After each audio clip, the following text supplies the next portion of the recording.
Hey guys, what's up? Welcome back to the channel. It's Cynicalex, and I'm here today to talk to you about the new World Boss Ultimate Strikers and World Boss Strikers, because they have now all been normalized, which means that they all do a very particular skill. They just do one of their 5 skills, and they do nothing else. So you have 100% consistency, and you have 0% RNG when choosing your strikers. So you should pay very close attention to which strikers you choose. You should possibly also, because of this change, build certain characters specifically for their striker ability and nothing else. I know that sounds crazy, but even before this update was live, even before this update happened, we were already recommending people to get Weapon Hex and spend a mega rank up ticket on her just for the opportunity, the possibility of using her all defense down striking. But now she does it all the time. And these other characters here that I've chosen, well, they're here for a reason. And for those of you that are confused as to why I'm playing with Wolverine right now, well, guess what? He can possibly clear this stage, or a stage close to this one, with a completely PvP build, mostly because he has consistent all defense down from Cable and Weapon Hex that I brought along. He's got some good damage from Mr. Fantastic, and he's got some good striker effect from Mr. Fantastic. And then he's got good damage from Hyperion's 4th skill, and Thanos' 5th skill. So yeah, don't you want to know what all of the strikers are and what they do and which ones are the best? Of course you do. That's why I did what I always do. I made a list. That's right, ladies and gentlemen. So let's check it out now. Big shout out, big thanks to Angry Chicken for making a beautiful JPEG version of this.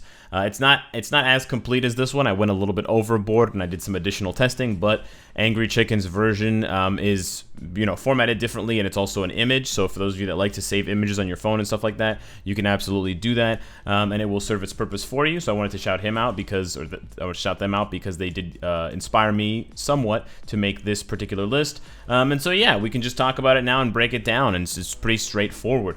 So just to be clear about what we're talking about before we get into the list, we're talking about the World Boss Strikers that you choose when you're going into a stage. So it doesn't matter which World Boss you choose, but now when you go into a stage and you choose your team, these 5 strikers here are now much more powerful than they've ever been, because they will only do one skill. And it doesn't matter if they are the first one that you choose or the last one that you choose. It doesn't matter whether Weapon Hex is at the bottom or at the top or in between, she will always do her 4th skill.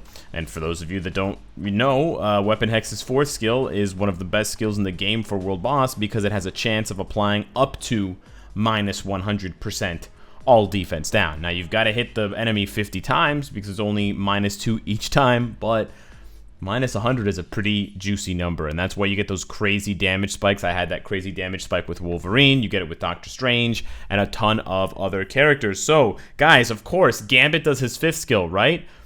Unfortunately, no. Gambit does his 4th skill, so he's completely fucking useless. But there's plenty of characters that are useful, so let's talk about who they are. So, taking a look at the first set of characters, we have crowd control strikers only. So these are characters that will apply some sort of crowd control effect to somehow stop or immobilize the boss. So I'm talking mind control, charm, paralyze, time freeze, all of those types of effects. Now those are important to have on characters, because if the world boss is killing you, if the world boss is dodging too much or iframing or just being really annoying and bouncing around the arena, you want to stop them from doing that. So I've organized these ones, unlike some of the other sort of groups, I've organized these ones into their striker activation, because I think it's important for these ones to have ultimate consistency and to decide whether you want them to protect you when you get attacked, to stop getting attacked. Maybe it's okay getting attacked once or twice, but you don't want to get hammered over and over again. Or where you just never want to get hit, so you want them to come out and strike for you whenever you are attacking. Now you might be asking yourself, well, why would you ever want these type of strikers? Well, in the case of someone like Ebony Maw, he does have a 10-second mind control, which is a really long time. But, you're going to have to get hit at least once first. So you could use Ebony Maw with someone like Sabretooth, because Sabretooth has all defense down that he applies only after he's healing. So in order for him to heal, he has to take damage. And you can also activate the when attacked strikers like Ebony Maw. You can activate them when you stand in those poisonous puddles.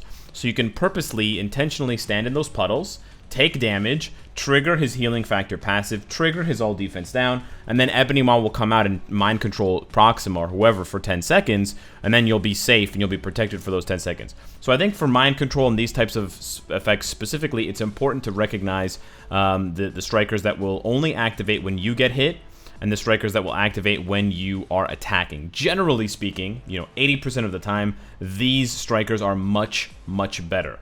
So you have the values here, mind control, paralysis, charm, and for how many seconds because of the skill that they're using. So if they weren't using this skill, if they were using a different skill, obviously they wouldn't have the same effect, but because they use these skills all the time, then they always give you this effect. And then it's also the regular striker buff that each of them gives you. You can also weigh that. Mind damage for Enchantress might be good if you're using a mind damage character. Damage decrease from villains is not as good, attack speed is not as good, and so on and so forth. I've also noted whether or not the character needs the uniform, i.e. the uniform changed that skill around. So in the case of Ebony Maw, perfect example again, his third skill was not 10 seconds of mind control before. Same thing with Apocalypse, his old fourth skill, the old Hammer Fist does not give him mind control for 4 seconds. So you can't use him as a striker if you're not using the new uniform. Moving on to the next list. This is one where instead of organizing it by the striker activation, I organized it by the value.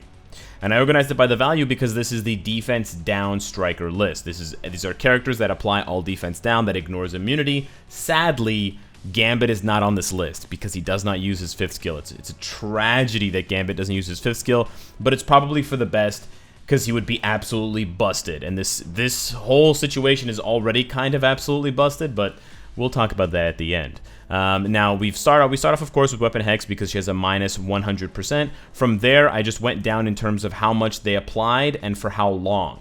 So for characters that applied the same amount, you've got some characters that apply 50%. I went from 10 seconds with Deadpool down to 8 seconds with Slapstick, down to 5 seconds with Invisible Woman. Now, Invisible Woman and Victorious, they don't show their all defense down on the skills when you press on it, but when you go into the skill preview or when you go into the world boss fight or whatever, you will see that they actually do apply the all defense down. So it's there.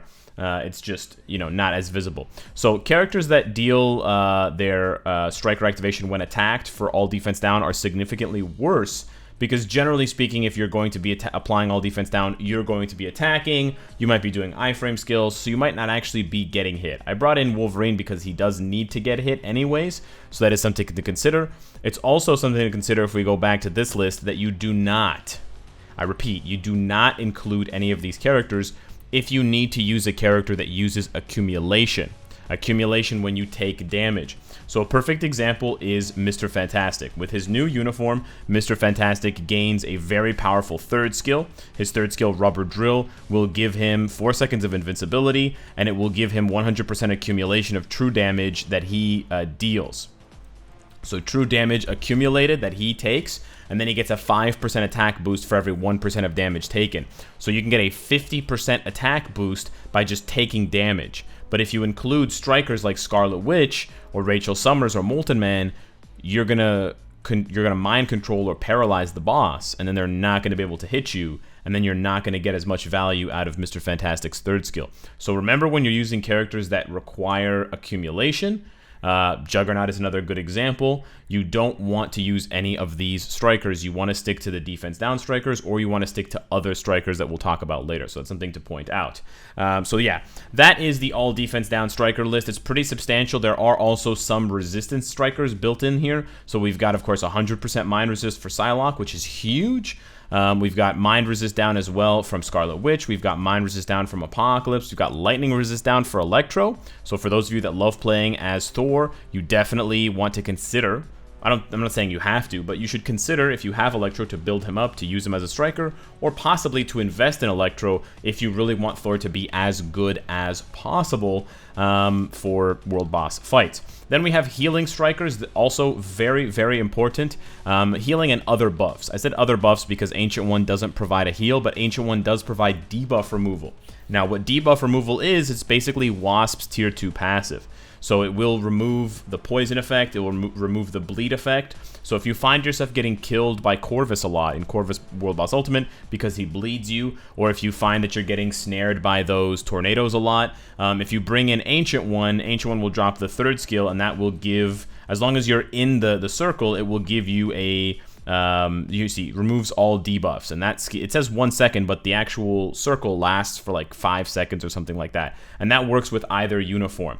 Now some don't work with either uniform. So for uniforms that completely change the characters, that's not the case. So in the case of Anti-Venom and Groot, you need to be very careful as to which uniforms we're talking about. Anti-Venom, there's only really one uniform Anti-Venom called Anti-Venom. Venom does have another uniform, but that's the Secret Wars Zombie Venom. Now, if you have the Anti-Venom uniform equipped, you're very familiar with his healing. He does do his healing skill, so you will get a 5% heal from each blob. I think there's about 7 blobs that you can pick up. Now, Groot is an interesting one because I tested Groot out with his his Infinity War uniform, and it's terrible. I think he does his 4th or his 5th skill, and it just basically does damage, and it's not useful at all. So if you have this uniform equipped and you want to get an extra healing striker, I strongly consider either buying this uniform during Black Friday, or if you have it, just equip it. Because when you do equip this uniform, I tested it out, he will do the Blossoming Sprout skill, which will drop 5 of these little grass things that you can collect, and that will give you up to 35% heal, and he drops this shit like crazy. Now for Groot, you have to get hit, but again, this can synergize with certain characters that want to get hit, but that need healing. So Groot might be an amazing striker for Mr. Fantastic, because you will get hit, you'll accumulate damage, Groot will drop the heals, and then in an emergency, if you need the heals, you can go and pick them up. So there are some synergies and there are some strategies and combos that I think are really clever and really cool that you can now rely on for this sort of, you know, guaranteed striker situation. And then the last list is just my personal list of high damage strikers. These strikers don't do anything particularly amazing with their skills. You can see here Sharon Rogers does 4. I mean, Sharon Rogers doesn't have any sort of effects on any of her skills that benefit her teammates except for her 6th skill. Same thing with Mr. Fantastic. Luna Snow, she doesn't do her 4th skill. Jean Grey doesn't do her 2nd skill. And then Thanos doesn't do his 2nd skill, which is all defense down. He does 5.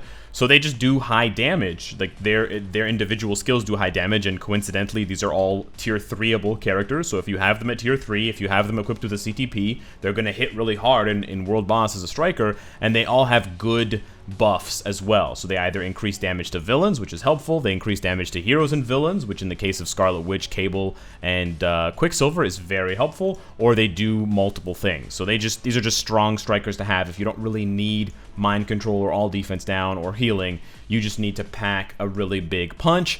And then sadly, there are the rejects. These are uncategorized strikers that I was able to calculate through testing what their skills are that they do, and they kind of just suck. I think the biggest, saddest one of all has to be Warpath, who has multiple all defense down skills, and the Marvel Future Fight devs just expertly dodged every single one of them and left my poor 7-foot-tall Apache Magic War Chief with none of those skills. So you can see here he's got all defense down on his 5th skill. He's got all defense down on his 3rd skill. He's got all defense down. Okay, just 2 skills, but still, they chose 4. That really hurts for Warpath. Anyways, so yeah, I just wanted to get that out of the way. Last but not least, where can you find this? You can find it, of course, on the Discord. Hit up the Discord. It'll be there in the pinned messages in both MFF Public and MFF VIP for those of you that are subscribed, and I do appreciate the support from that for people who are subscribed on Twitch. Last but not least, what do I think of the World Boss Striker situation? The fact that, you know, we can now completely immobilize bosses except for Thanos. Well, on the one hand, I think that's really cheesy, and I think that does trivialize the game mode, and it does make me angry. Not angry, it makes me disappointed, and it makes me less excited to do World Boss, and it also makes me less excited when people send me their World Boss clears. Because, you know, as much as I'm happy for you that you cleared stage 60 or 70, when we take a look at the strikers and you just cheesed Ebony with Scarlet, Weapon Hex, etc., you're not really clearing the stage. The strikers are clearing the stage. So in a twisted way, in kind of a perverted way, it feels like the World Boss Ultimate has become more of an autoplay game mode or more of a game mode that's hands-off, all you have to do is build the character. You don't even have to build the character well. You know, to get Weapon Hex's all defense down, you don't need an Obelisk, you don't need an ISO 8 set. She could have 0% skill cooldown and 0% ignore defense. She just needs to do the skill. Same thing goes for Scarlet Witch.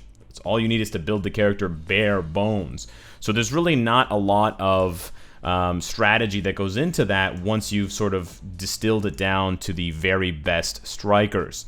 So that does bother me, and it's kind of in the back of my mind, you know, scratching at my thoughts whenever I think of World Boss, and that's kind of a bummer because World Boss was one of my favorite game modes, and World Boss was one of the game modes that I thought was the most challenging, especially at high stages, and now it's just not very challenging. It's just a DPS check. There's no strategy involved in dodging, in learning and memorizing the boss patterns, and any of that stuff. There's just no point in doing it at all, except for Thanos.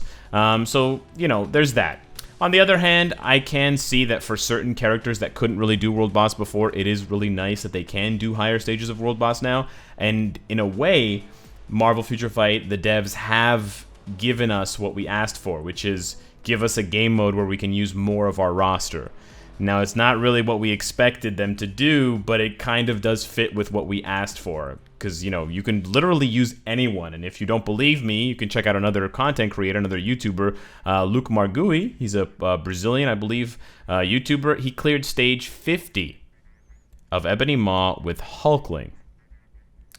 Now, when I tell you that he cleared it with Hulkling, did Hulkling actually do any of the work? Not really. Hulkling called out the strikers, and the strikers did all the work. But he cleared the stage. So if Hulkling's your favorite character, you can finally use him in World Boss Ultimate and not have to play stage 1. So there is a charm, and there is some, you know, positive part to this. And I love the synergy of certain characters like Thor and Electro working together because Electro has, you know, lightning resistance down. I love that. I really love some of these interactions. I just really hate Scarlet Witch, Rachel Summers, and Weapon Hex. I feel like they've ruined things to a degree that is just annoying. And to a lesser extent, Apocalypse too, because he has 4 seconds of mind control. Anyone that can lock down the boss completely, I just hate it. Molten Man's not so bad. He's only 2 seconds. You know, Phantom X is only 2 seconds. But all these 5 seconds, 10-second mind control, I think that's garbage, and I think that's just a really lazy way of making the fight easier. Hopefully, 2020 will bring us a new game mode or an improved game mode that will be challenging and fun so that I can, you know, make World Boss more of a fun thing and I can focus my sort of competitive spirit and passion on this new game mode. So yeah, that's what I think. Anyways, let me know what you guys think in the comments down below. Let me know what you think of the best World Boss Ultimate Strikers list. Thank you so much for watching this video, and I will see you in the next one. Take care.